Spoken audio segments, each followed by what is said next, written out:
Opening hook.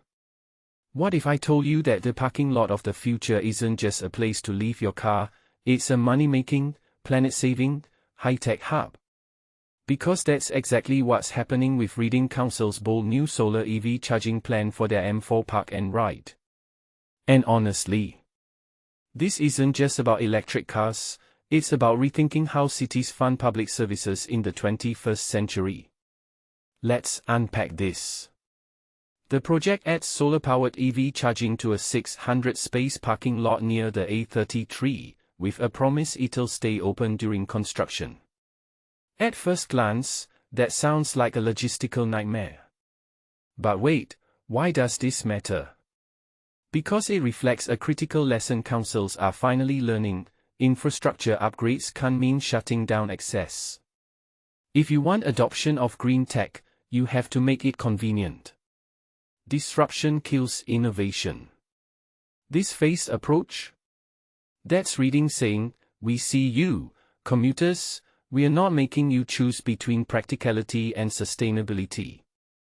Now, the numbers: £400,000 annual profit over 25 years, all reinvested into frontline services. Let me pause here. In my opinion, this financial model is way more interesting than the solar panels themselves. Councils are constantly squeezed for cash, right? So instead of begging the government for grants, they are turning parking lots into revenue streams. But wait, is this a win-win or a subtle privatization of public spaces? Because here's the thing, that £400,000 sounds great until you asked, who actually pays?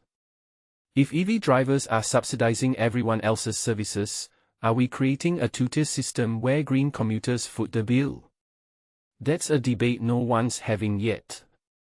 Councillor Shepherd Dubey calls it a win-win, which is political code for trust us. But what's fascinating is the unstated assumption: EV adoption is inevitable, so we might as well monetize it.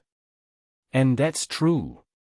But here's the twist: this project isn't just reacting to demand, it's shaping it.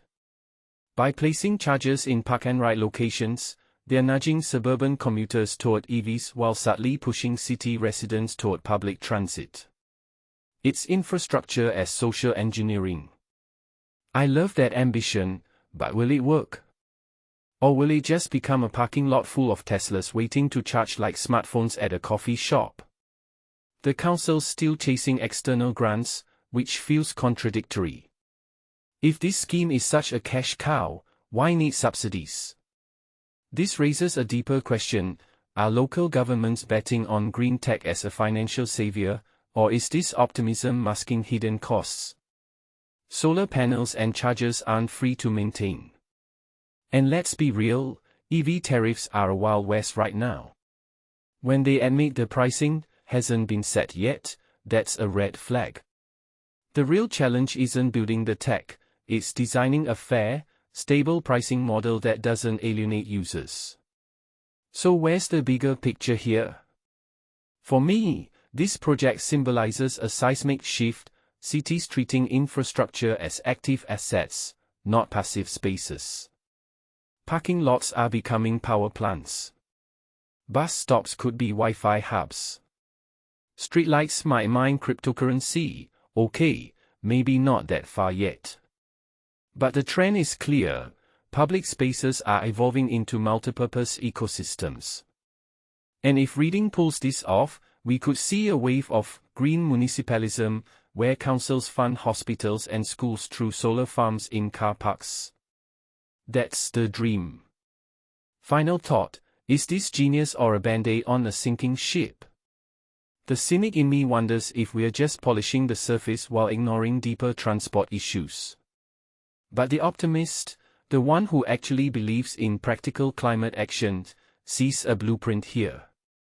Not perfect, not revolutionary, but a step towards cities that don't just regulate the future, they generate it. What do you think? Should every council car park become a charging station? Let me know in the comments.